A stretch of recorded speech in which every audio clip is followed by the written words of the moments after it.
pouvez dire sur justement, par exemple, la différence entre leurs monuments aux morts, on va dire civils, hein, c'est-à-dire dans la rue, qui ne sont pas religieux, il y avait quelque chose quand même de frappant par rapport à chez nous.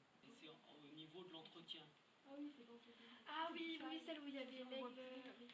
Alors, qu'est-ce qu'on peut dire là-dessus? Alors, oui, vas-y. On voit plus les noms, ça s'effrite, ça, il y a des mousses qui poussent dessus. Voilà, donc ça montre bien que justement, ils n'ont pas le même... Oui, entre guillemets, ils n'entretiennent pas.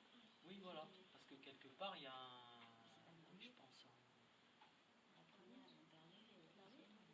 Oui, bah, c'est-à-dire que la Deuxième Guerre mondiale est venue là-dessus, et du coup, commémorer quoi?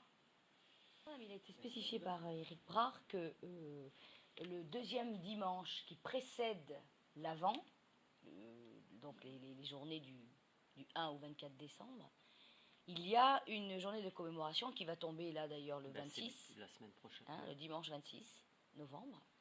Et c'est pour commémorer, donc c'est une journée de deuil national pour tous les morts des guerres, leurs morts.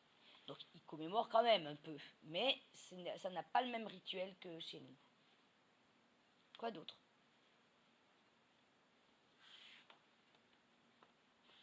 Qu'est-ce que vous avez vu d'autre? Alors vous avez vu des lieux de commémoration. On a vu d'ailleurs des lieux protestants, catholiques et juifs. Ah oui. Et on a vu même une mosquée, non, me semble-t-il. Qu'est-ce que vous pourriez dire sur, par exemple, les villes allemandes qu'on a traversées? Elles ont quand même quelque chose de spécifique. C'est plus d'argent. Ça a tout été détruit et du coup ils en reconstruisent. Ah oui, et elles ont presque pas de centre historique ancien. Il y en a quelques-unes qui sont restées. Oui. Par exemple Berlin, oui, bon, le Berlin, centre très restreint. Le centre historique, voilà, il est très restreint. Il ne faut pas oublier que Berlin, c'était une ville énorme. La commémoration pour les soldats communistes. Oui, est-ce que tu peux parler de ça? En fait, il y avait un espèce de grand monument avec une grande statue et plein de petits textes avec plein de structures parfaitement symétriques et avec plein de textes de Staline.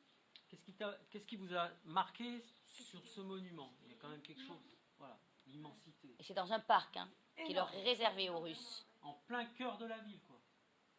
Ça fait plusieurs hectares. Le bâtiment est gigantesque. Il se répond hein, de part et d'autre. Il est parfaitement symétrique et il a une envergure absolument phénoménale. C'est vraiment colossal, c'est le mot. Et alors, il était à quoi, à la gloire de quoi, de qui ce monument? À la mémoire des soldats russes Tombés lors de la Deuxième Guerre mondiale. La taille de Berlin. Ah, quand ils ont attaqué. Quand il pleut, ça fait un dôme. Et quand il pleut, il y a au milieu de ce dôme, ça fait un... Comme une cheminée, un peu. Ouais, voilà, comme une cheminée. Et l'eau rentre à l'intérieur de cette grande cheminée. Et à l'intérieur là où ils sont assis, l'Assemblée, à l'intérieur de l'Assemblée, ça fait une sorte de truc pointu et ça fait de la chaleur pour que l'eau se transforme en vapeur et que du coup, elle brûle. Alors quand tu dis c'est une construction moderne, le Bundestag ou le Reichstag, j'explique parce que c'est pas vraiment... Le bâtiment un peu classique. Le bâtiment, c'est le bâtiment ancien. Qui date du 19e. Qui a été complètement... reconstruit.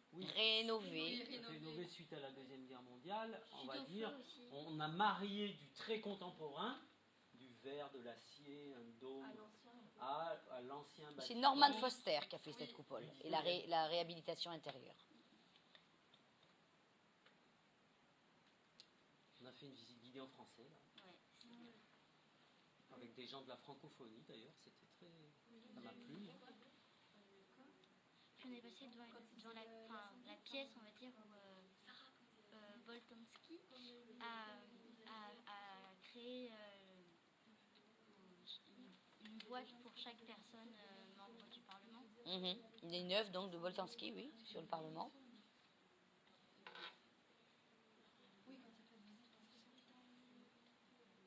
Est-ce que vous vous rappelez combien il y a de députés, combien sont-ils à siéger? 700. Là, je l'ai marqué. Moi j'ai lu 630 sur le document que nous avons. 709, non? Peut-être 709 cette année, parce que j'ai l'impression que le document est un peu ancien. Il date de la coalition d'avant. Et puis, il y a quelque chose aussi à dire, c'est que cette coupole de verre, elle ne contient pas du tout un escalator, puisqu'elle elle est circulaire, hein, c'est un dôme. Par contre, c'est en pente douce que l'on monte dans cette coupole, et on a une vue totalement panoramique de Berlin. Hein, donc ça, on a vu ça. Et enfin, peut-être parler un petit peu du mur que vous avez vu.